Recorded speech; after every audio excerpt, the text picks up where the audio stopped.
गुरुदेव नाम ये सतयुग में काम आएगा। आगे कहा कि सतयुग आएगा, सतयुग में इसी नाम से लोगों की कृपा दया मिलेगा। अभी बीच का समय खराब है। गुरु महाराज ने कहा कि बीच के समय ये काल ब्याल जगमाही व्यापी प्रजा बहुत मरे, यानी ये बीच का रास्ता, बीच का समय बहुत सारे महात्माओं ने कहा है। टोटल जितने भी महात्मा है सभी लोगों ने संकेत किया है कि बीच का समय खराब है। इसलिए गुरु महाराज ने पहले ही आकर के और बता दिए, समझा दिए कि तुम जय गुरुदेव नाम जितना हो सके लोगों को समझा दो कि ये जय गुरुदेव नाम से कल्याण होगा, और आप भी जय गुरुदेव नाम पर भरोसा कर लीजिए, जय गुरुदेव नाम अपना लीजिए, यानी अपने अंदर जय गुरुदेव बराबर, यानी इसीलिए बराबर गुरु महाराज ने कहा कि प्रचार प्रसार करो ताकि दुनिया को भी पता हो जाए और आपको भी हो जाए भरोसा, ये जय गुरुदेव नाम मालिका है। फिर कहा कि भरोसा नहीं हो रहा है तो परीक्षा करके देख लो, अगर परीक्षा में पास हो जाए तो तुम इसको पूर्ण रूप से, क्योंकि जो आगे का समय जो आ रहा है ये जय गुरुदेव नाम से ही उस मुसीबत से बचा जा सकता है। इसलिए गुरु महाराज ने कहा कि सबके घर पे ये झंडा लगे। 23 मार्च के गुरु महाराज ने कहा कि सब कोई अपने अपने घंटे दरवाजे पर अपने घर पे झंडा लगा। तो हम लोग साल में ये झंडा लगाते हैं। ये परंपरा आज से नहीं है, बहुत पहले से है। देखो बहुत पहले से लोग झंडा घर में ध्वजा लगाते हैं, पहले से लगाते हैं। उस समय महापुरुष आए होंगे, उस नाम का झंडा लगवाए होंगे, गुरु महाराज आ गए, जय गुरुदेव नाम का झंडा लगाते।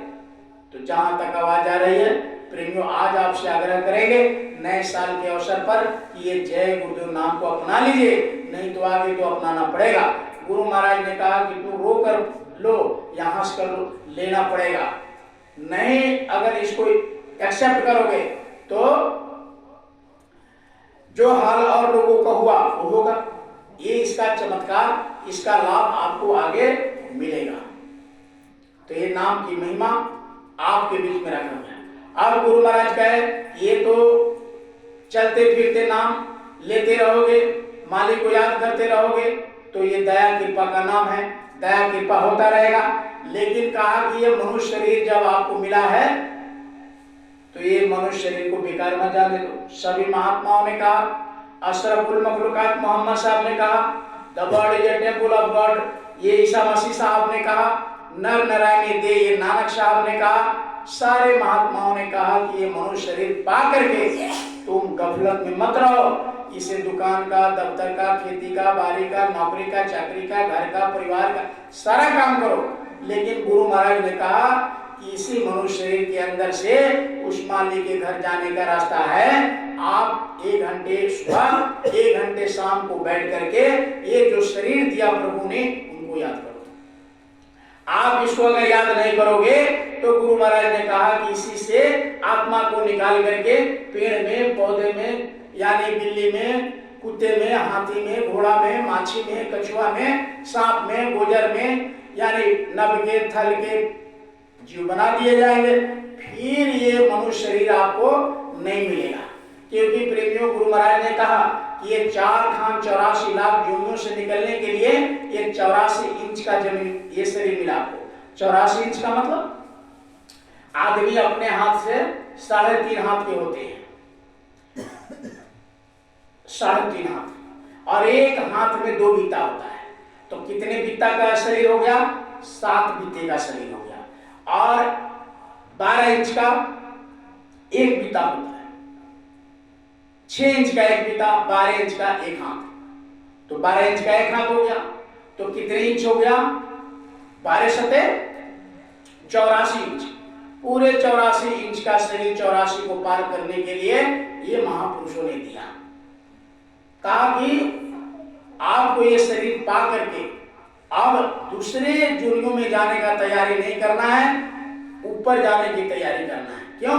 क्योंकि रामचरितमानस में गोस्वामी जी महाराज ने लिख दिया, खिड़की से बोलो, मनुष्य शरीर के लिए तरस रहे हैं। कहा कि साधन धाम मोक्ष का द्वारा, क्योंकि साधना का धाम है और मोक्ष का दरवाजा है। इसलिए महात्मा बहुत जोर देते हैं कि जिसको मनुष्य शरीर मिल गया उसको हाथ जोड़ करके विनती प्रार्थना करते हैं कि इस मनुष्य शरीर से कोई नापाक काम मत करो, कोई गलती काम मत करो, कोई पाप वाला काम मत करो, कोई इंद्रियां से गलत मत करो, नहीं तो फिर से ये शरीर मिलने वाला नहीं है, क्योंकि ये देव दुर्लभ है, देवता को मिलने वाला शरीर नहीं है। वो मालिक ने, प्रभु ने हम सब प्रेमियों को नाम दे दिया।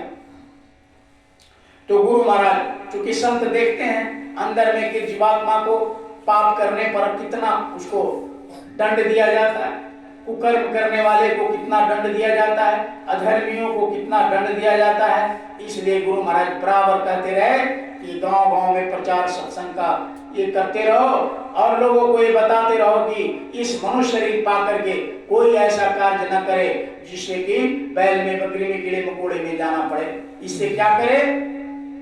गुरु महाराज ने कहा कि दोनों भावों के बीच में ये क्या है? गुरु महाराज ने एक लाइन में कहा कि ये किराए का मकान है।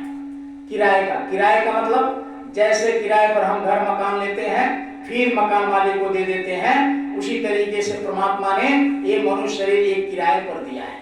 किसी को 20 साल, किसी को 60 साल, किसी को 65 साल यानी 100 साल, और किसी को जिस दिन देता है उसी दिन ले जाता है। तो ये बहुत बड़ा सौभाग्य है हम सब प्रेमियों का कि ये मनुष्य शरीर रूप धारण करके हम लोग बैठे हैं। गुरु महाराज कहा कि महात्मा से कोई ये नाम लेकर के 5 नाम और इसमें बैठ करके और उस मालिक को जगा लो। कौन मालिक को? जो ये मनुष्य शरीर दिया और दोनों भावों के बीच में यहाँ जो बैठा है, इसी को जागृत करके उस मालिक के घर चलना है।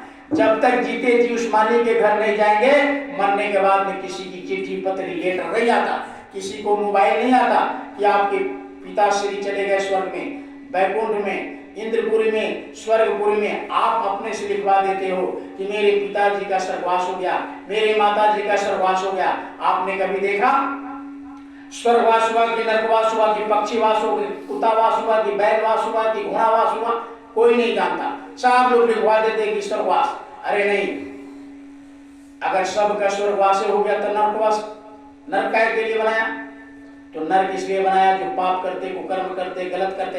यानी यहाँ के वेद, शास्त्र, पुराण, बाइबल, हदीस जो सिस्टम है, जो ग्रंथ है, उसके उल्टा जो कार्य करते हैं उसको नरकों और दोजखों में डाल दिए जाते हैं। इसलिए गुरु महाराज ने कहा कि जब तुम जाओगे तो वहां मालिक के घर में तो तुम्हारे जीवात्मा का हिसाब होगा कि तुमको कोई मोहम्मद साहब जाकर के नहीं बताया, कोई राम जाकर के तुमको नहीं आदेश दिया, कृष्ण जाकर के नहीं बताया, पलटू साहब, भीखा साहब, दरिया साहब जाकर के तुमको संदेश नहीं दिया।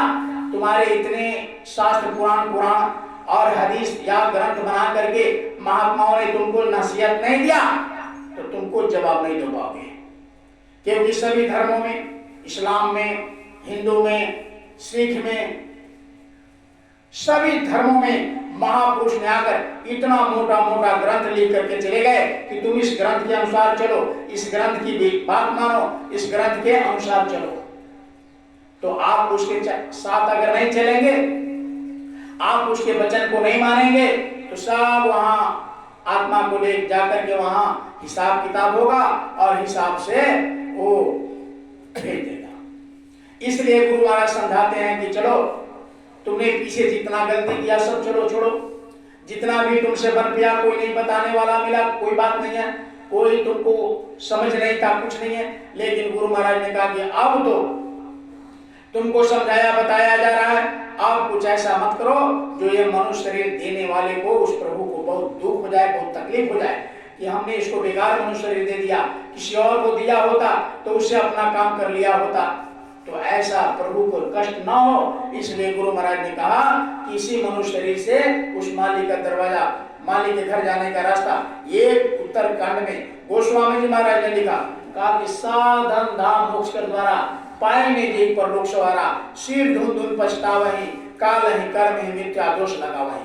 कहते हैं कि ये मनुष्य शरीर पा करके और जीते जी प्रभु को आपने नहीं पाया तो बहुत लोग कहते हैं कि हमारा नसीब छोट है, सिर धुन धुन पछतावही, काल ही कर्म मिथ्या दोष लगाए। वो झूठ मूठ का मिथ्या दोष लगाते हैं कि भगवान ने हमारे कर्म यही लिख दिया, भगवान ने हमको ऐसा कर दिया, भगवान ने हमको वैसा कर दिया।